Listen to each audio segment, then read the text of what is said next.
AP assembly సమావేశాలు ఈ నెల 19న ప్రారంభం కానున్నాయి. తొలి రోజు ఎమ్మెల్యేల ప్రమాణ స్వీకారం జరగనుంది. ఆ తర్వాత స్పీకర్ ఎన్నిక నిర్వహిస్తారు. ఎన్నికల్లో గెలిచిన ఎమ్మెల్యేలతో ప్రోటెం స్పీకర్ ప్రమాణం చేయిస్తారు. ఏపీ అసెంబ్లీ ఎన్నికల్లో టీడీపీ నుంచి 135 మంది, జనసేన నుంచి 21, వైసీపీ నుంచి 11 మంది, బీజేపీ నుంచి 9 మంది ఎమ్మెల్యేలు ఎన్నికయ్యారు. టీడీపీ కూటమి నుంచి 164 మంది గెలిచారు. వైసీపీ నుంచి 11 మంది మాత్రమే విజయం సాధించారు. గత శాసనసభలో వైసీపీ నుంచి 151 మంది ఎమ్మెల్యేలు ఉండగా ఈసారి ఆ సంఖ్య 11కు తగ్గిపోయింది. కనీసం ప్రతిపక్ష హోదా కూడా వైసీపీకి లభించలేదు. దీంతో శాసనసభలో వైసీపీ ఎమ్మెల్యేల వ్యవహార శైలి ఎలా ఉంటుందనేది ఆసక్తిగా మారింది. వైసీపీ ఎన్నికల్లో ఘోర పరాజయాన్ని చవిచూసింది.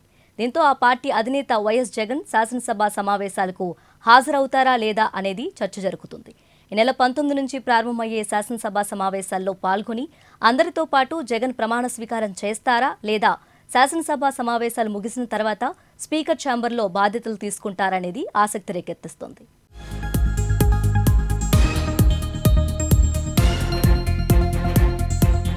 చంద్రబాబు నాయుడు సీఎంగా సభలో అడుగు పెట్టబోతున్నారు.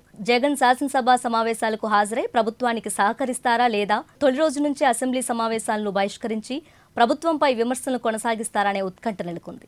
ప్రతిపక్ష హోదా కూడా లేకపోవడంతో వైసీపీకి శాసనసభలో పెద్దగా ప్రాధాన్యత ఉండకపోవచ్చు. అయినప్పటికీ విపక్ష పార్టీల సలహాలు, సూచనలతో ముందుకెళ్తామని టీడీపీ నేతలు ప్రకటించారు. అయితే వైసీపీ అధినేత జగన్ మాత్రం శాసనసభ సమావేశాలకు దూరంగా ఉండాలనే ఆలోచనతో ఉన్నట్లు తెలుస్తోంది.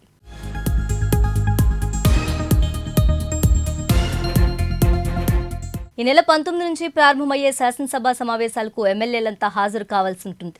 దీంతో వైసీపీ నుంచి ఎన్నికైన 11 మంది సభకు హాజరై ప్రమాణం చేయాల్సి ఉంటుంది. అయితే జగన్ మినహా మిగతా వైసీపీ ఎమ్మెల్యేలు సభకు వచ్చే అవకాశం ఉన్నట్లు ప్రచారం జరుగుతుంది. జగన్ మాత్రం సమావేశాలు ముగిసిన తర్వాత ఎమ్మెల్యేగా ప్రమాణం చేసే అవకాశం ఉన్నట్లు తెలుస్తోంది.